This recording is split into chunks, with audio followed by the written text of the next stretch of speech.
So, what's up mga bayaw, mga tito? Muli may tayong update sa ating Getz ngayon. So, ang mission natin ngayon is papaayos natin itong door stopper hinge. Tawag na door stopper ang tawag ata dito. So, ito, makikita nyo sa image ito. Yan ang sira ng aking Getz ngayon. So, ito is kung unang sign nito is lumalagitik pa eh. Yung parang ik gumagano yung sound. So, ngayon papaayos natin. Ipapakita ko sa inyo kung paano nila gagawin. So, ayun, hindi ko na papatagal tong video to. So, tara, ito kaya. Yung pinalitan ni replace ng part. Yan. So, talagang lumang-luma na. Nabali na kasi, bali na siya. Kaya yan. Yan yung dati yan, oh. Bali na. Yan.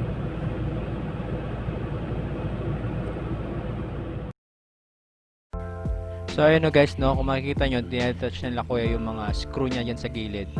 So kung alam ko lang pala ganito kadali, di sana ako na lang talaga yung nagtanggal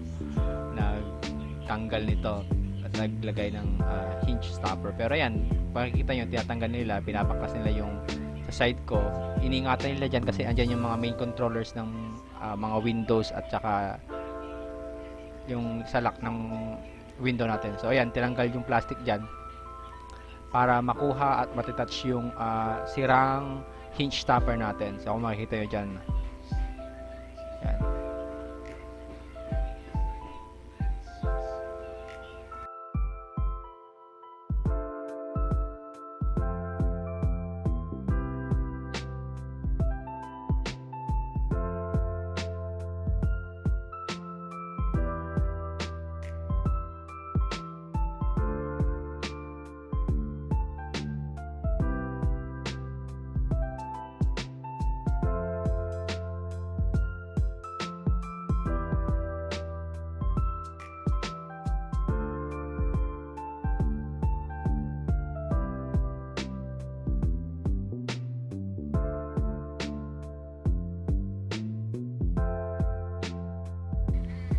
So, bale ito na yung ni-replace nilang hinge stopper. Yan po yung luma. Medyo sira na tsaka kinakalawang na talaga.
So bale yan guys, ilalagay na nila yung hinge stopper natin. Yan, madali lang pala, ilusot lang pala sa may gilid. Yan, ilalagay ni kuya. So madali lang pala, sana ako rin naglagay.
So ayan yan, test lang natin nila kuya kung okay yung fitting nung yung door natin. So far okay naman yung pagkalagay. Medyo stiff nga lang pero okay lang, at least may stopper na. Hindi na yung dire-diretso lang na naka-open yun. Kasi pag pinubuksan ko pag minsan, bigla na nag-close walang stopper. Kaya at least mas maganda na kahit medyo stiff pero okay naman yung ano yan. Makita yung nalagay na ganyan. Yan.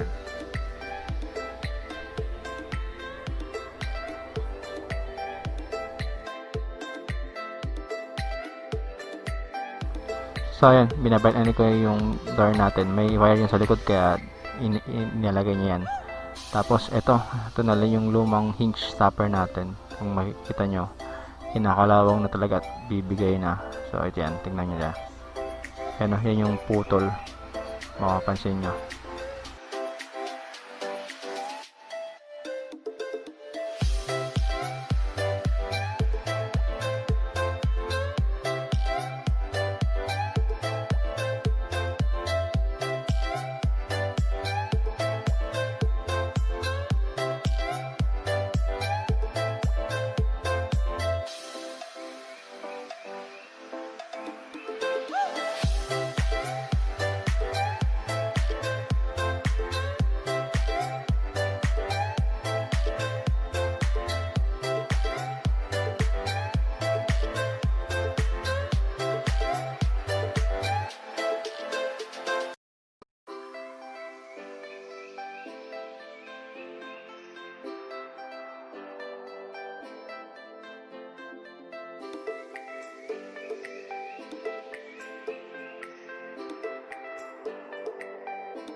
So ayan no, okay na yung ano natin, door stopper natin. Yung door natin nag-i-stop na pag binubuksan, hindi na yung basta-basta nagsasara lang.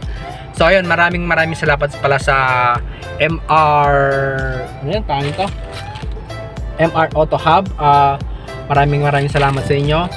Located ang kanilang shop sa number 4 Redeemer Street, Barangay New Era, Quezon City. So ayan, so bibigay ko yung details sa Facebook nito sa description. So ayan, maraming salamat sa inyo. Maraming salamat din sa mga nagme-message sa akin regarding sa Hyundai Getz at mga ayun, feel free to message sa akin or please mag-comment lang kayo sa comment section at magre-reply ako sa inyo. So ayun, konti lang itong vlog natin ngayon. Maraming salamat sa inyo. At ako'y gutom na at anong oras na is mag-aalauna na. So ayun, maraming salamat ulit. Please subscribe sa aking channel para makakuha kayo ng mga latest video regarding sa aking Getz. So at saka mga kung naka-experience din kayo sa mga ganitong problema sa inyong mga sasakyan. So yun, maraming salamat. Huwag kalimutan mag-subscribe. Bye bye.